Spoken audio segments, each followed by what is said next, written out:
ജഗ്ഗി വാസുദേവിന്റെ ഉടമസ്ഥതയിലുള്ള Isha ഫൗണ്ടേഷനിലെ 4 ജീവനക്കാർക്കെതിരെ POCSO case എടുത്തിരിക്കുന്നു. ഫൗണ്ടേഷന്റെ കീഴിലുള്ള സ്കൂളിലെ മുൻ വിദ്യാർത്ഥിക്കെതിരെയും കേസെടുത്തിട്ടുണ്ട്. മുൻ വിദ്യാർത്ഥി 1-ാം പ്രതിയായുള്ള കേസിൽ ഹോസ്റ്റൽ വാർഡൻ നിഷാന്ത് കുമാർ, പ്രീതി കുമാർ, പ്രകാശ് സോമയാജി, സ്വാമി വിഭു എന്നിവരാണ് പ്രതികൾ. 2017-നും 2019-നും ഇടയിലാണ് കേസിന് ആസ്പദമായ സംഭവമുണ്ടായത്. 1-ാം പ്രതിയായ വിദ്യാർത്ഥി മറ്റൊരു വിദ്യാർത്ഥിനിക്കെതിരെ ലൈംഗികാതിക്രമം നടത്തിയെന്നാണ് ആരോപണം. ആ പരാതിയെ അവഗണിച്ചെന്ന് കാട്ടിയാണ് മറ്റു പ്രതികൾക്കെതിരെയും കേസെടുത്തത്. ജനുവരി 30-നാണ് കേസെടുത്തിരിക്കുന്നത്. എന്നാൽ മാർച്ച് 28-ന് മാത്രമാണ് എഫ്ഐആറിന്റെ കോപ്പി തങ്ങൾക്ക് ലഭിച്ചതെന്നും പോലീസ് ഈ കാര്യത്തിൽ മെല്ലെപ്പോക്ക് തുടരുകയാണെന്നും പരാതിക്കാരൻ പറയുന്നു. 2017-നും 2019-നും ഇടയിൽ ഫൗണ്ടേഷന്റെ കീഴിലുള്ള സ്കൂളിൽ വെച്ച് നിരവധി തവണ ലൈംഗികമായി ചൂഷണം ചെയ്യപ്പെട്ടെന്നാണ് പരാതി. വിദ്യാർത്ഥി പരാതി നൽകിയപ്പോൾ നിഷാന്ത് കുമാറും പ്രീതി കുമാറും സ്കൂൾ പ്രിൻസിപ്പളും ജനറൽ കോർഡിനേറ്ററായ സ്വാമി വിഭുവും സംഭവം വീട്ടിൽ പറയരുതെന്ന് വിദ്യാർത്ഥിയെ ഭീഷണിപ്പെടുത്തുകയായിരുന്നു. എന്നാൽ കുട്ടി 2019 മാർച്ചിൽ ചൂഷണ വിവരം മെയിൽ വഴി രക്ഷിതാക്കളെ അറിയിക്കുകയും മാതാവ് സ്കൂൾ മാനേജ്മെന്റിനെ സമീപിക്കുകയും പിന്നീട് പോലീസിൽ പരാതിപ്പെടുകയുമായിരുന്നു. ഇഷ ഫൗണ്ടേഷനും അതിന്റെ സ്ഥാപകനുമൊക്കെ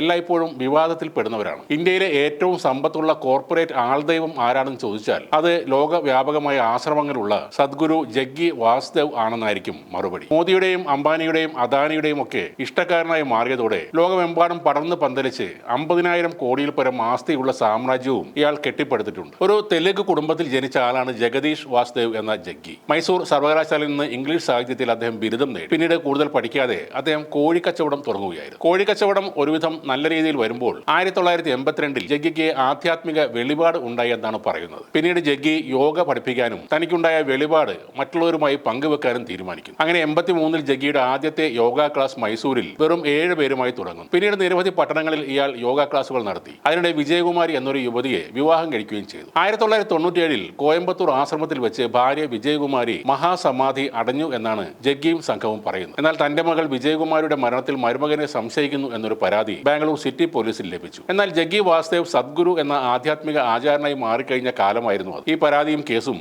എങ്ങും എത്തിയുമില്ല. ഇന്ന് സദ്ഗുരു എന്ന ജഗ്ഗി വാസുദേവിന്റെ ഇഷ ഫൗണ്ടേഷൻ ഒരു വലിയ സ്ഥാപനമായി വളർന്നു കഴിഞ്ഞു. പിന്നീട് ജഗ്ഗി വാസുദേവിന് ഇന്ത്യയിലെ പരമോന്നത പുരസ്കാരമായ പത്മവിഭൂഷൺ നൽകുകയും ചെയ്തിരുന്നു. ആധുനിക വൈദ്യശാസ്ത്രത്തെ എല്ലാ കാലത്തും പുച്ഛിക്കുന്ന ജഗ്ഗി വാസുദേവിനെ തന്റെ ജീവൻ നിലനിർത്താൻ അടുത്തിടെ അതിനെ തന്നെ ആശ്രയിക്കേണ്ടി വന്നു എന്നതും ഓർക്കുക. ഇന്ത്യയിൽ എക്കാലത്തും എന്ത് കുറ്റകൃത്യവും ഒളിപ്പിക്കാനുള്ള ഏറ്റവും നല്ല മറയാണ് ഭക്തിയും ആധ്യാത്മികയും എന്ന് നന്നായി മനസ്സിലാക്കിയ വ്യക്തിയാണ് ജഗ്ഗി. നല്ല രീതിയിൽ പോയിരുന്ന കോഴിക്കച്ചവടം നിർത്തി പണം ഉണ്ടാക്കാനുള്ള ഏറ്റവും നല്ല മാർഗത്തിൽ തന്നെ അദ്ദേഹം എത്തിച്ചേർന്നിരിക്കും.